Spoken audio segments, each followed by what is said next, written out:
school ka manama. No wonder nwa go nwa ozugbo ajiri ahia piam 1 plus 1 piam ya nyime 3 plus 3 piam 4 plus 4 ya na azagu ozugbo. Ele onye ga go school na this kind of environment na agada amuta akwụkwọ. Akwasi na afunanya ekwe. Afunam. That's why I brought you here. Hey, for you to see for yourself. Education made the more. Kawaram the phantom. Okay. Actually, here is our playground. Okay, where the children come to play after learning. Playing ground. No, it's called the playground, not playing ground. Okay. Yeah. Oh, playground. Yes, sir. Thank you. I'm a talamke. Yes. Education is perfect. Yes. Yes. The main thing here is for learning. You know, as they play, it is used to achieve balance. Okay? Yes. Now, the children get to understand that those things they view on air, they can actually see them, they exist, and they can manipulate them. Yes, the sir. Practical aspect of it. I like them kids. Practical. Practical. Oh, you hey, practical. Sir. Janglova no manguba. It's called a swing. Yes. It's awesome. Swing. Swing. Something like a pendulum. Hey. Swings you like front, like back. a pencil. No, no, get a pencil again. Pendulum. Oh, what here? Pepe, video quick. So, mom, my daughter children, young mom, why? Be done at school. Pendulum, Panaya, Janglovan, Wagananya. Swing. Swim. Swing. Hey, baby. Beke Wabra. Oh, swing. I'm a clanke. Kabaglan a brain. Because you see, anyone enter into my head. Or Popoya Gara. Swing. I'm a clanke. Because move me around. Okay, don't worry, I'll take you around. Yes. I'll take a move. I'll take you. You're not an object. She will take you around for you to see other facilities. Because you mother phantomities. No, sir. It's called facilities. Okay? Facilities. Facilities. Hey, Beke Wabra. Beke Tobolo, anyone would die when Goblin Brasata will be new Gagota. Alright. This is the swimming pool, okay, where the children come to swim.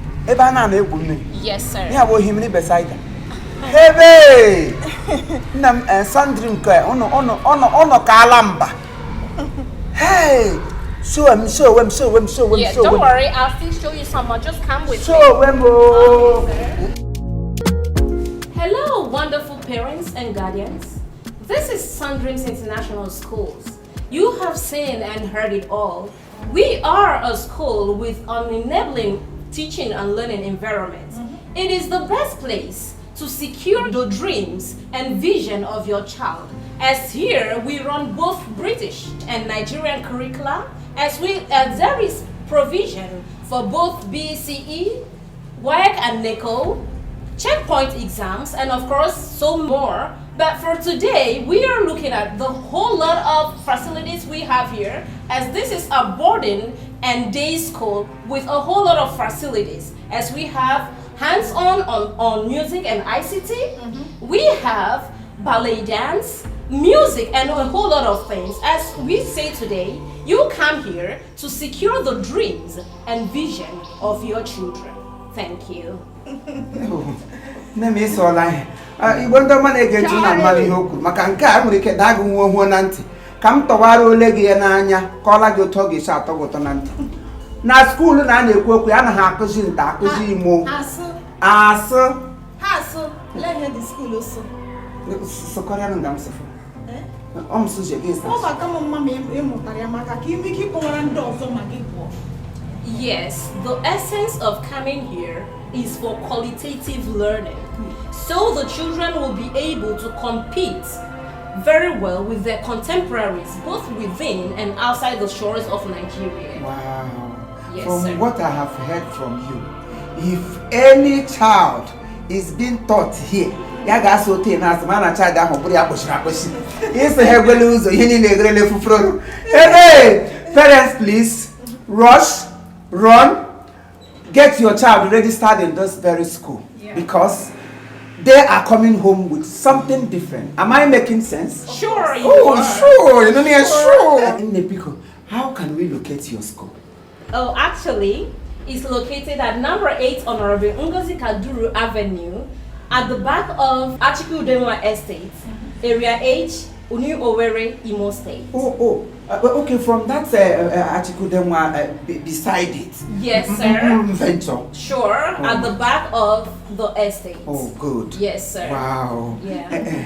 Our parents, you have heard from the horse's mouth. Una no na ihe nwanna iku. Here our school no behind Achikudenwa's estate. Number 8 Ngozi Kamala Kiduru, Upper Honorable.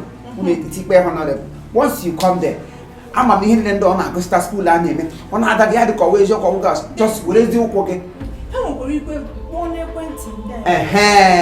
Get us the came and I get one and they numbers in and down. Any number only pick and go back, boy.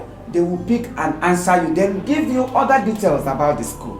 Please rush now before everywhere will be filled up because here now me. What am I asked? So too much so much is Igbo and Hana no Igbo. Now no English. Now no fresh Nigeria, no fair, no flow. Oh, something school don't know the too much. My daughter must school here. You did wonders by introducing me to the school. I will never forget it in a hurry. Thank you. Sundreams International School, poised at nurturing a total child.